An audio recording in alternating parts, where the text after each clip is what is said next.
The black long-spined sea urchin, Diadema antillarum, used to be very, very important to keeping algal levels down on coral reefs. They died of a pathogen that killed out 99%, 99% of their population in 1983 and 1984. After that happened, some reefs the balance was upset. Interesting thing happened. We start seeing the degradation of our Caribbean reefs throughout the last 25 years, ever since the loss of one of the top herbivores on the reef was this long-spined urchin. Sea urchins were very responsible for cleaning reefs of algae and that sort of thing. But there was almost a worldwide kill-off of sea urchins. You want to manage a system like a coral reef, as complex as a coral reef. You have these ecological roles that are redundant. You know, maybe you have 10 or 12 species that are herbivores. As long as you're managing for some of those and trying to keep healthy populations, you have a good chance of riding out these sort of problems or diseases that come in and kill off one species that's really important if you have those backups.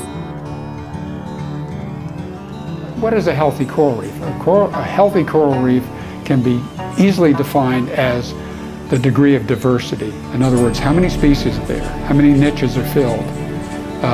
By how many different species, and when you have lots of species and lots of different species, invertebrates as well as vertebrates, it means that you have a healthy reef.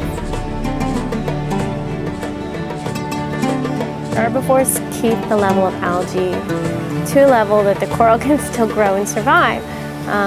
If you start fishing out your parrotfish, then we're in big trouble, I think. They're the only thing keeping the algae from overgrowing the coral at this point.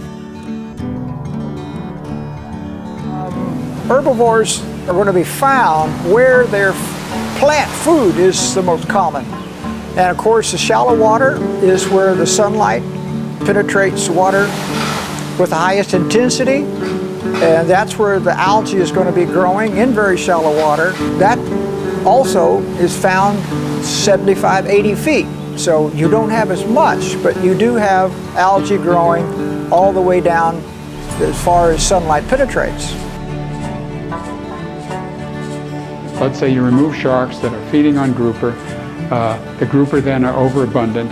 They start being overabundant. They start chopping down the population of parrotfish. Now, parrotfish are essential for reef health because they're eating the algae that settles on the coral heads. They're cleaning the reefs of these things. And as soon as you start removing those, then the reef suffers because it does not have that natural phenomenon of animals that typically feed on the substrate that's being covered, you know, the coral substrate. Also, on the substrate, you get these big algae growing, and they can grow a lot faster than corals, so they can outcompete corals where there's a lot of nutrients.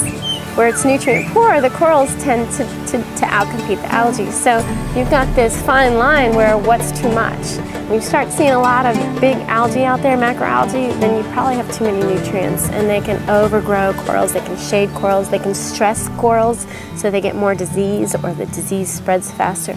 So when you start seeing a lot of big algae, you know you've got a problem, and unfortunately that's what's happening in a lot of reefs around the world, but especially in the Caribbean. It's these other areas that are adjoining reefs that are extremely important. They support a wide variety of animals.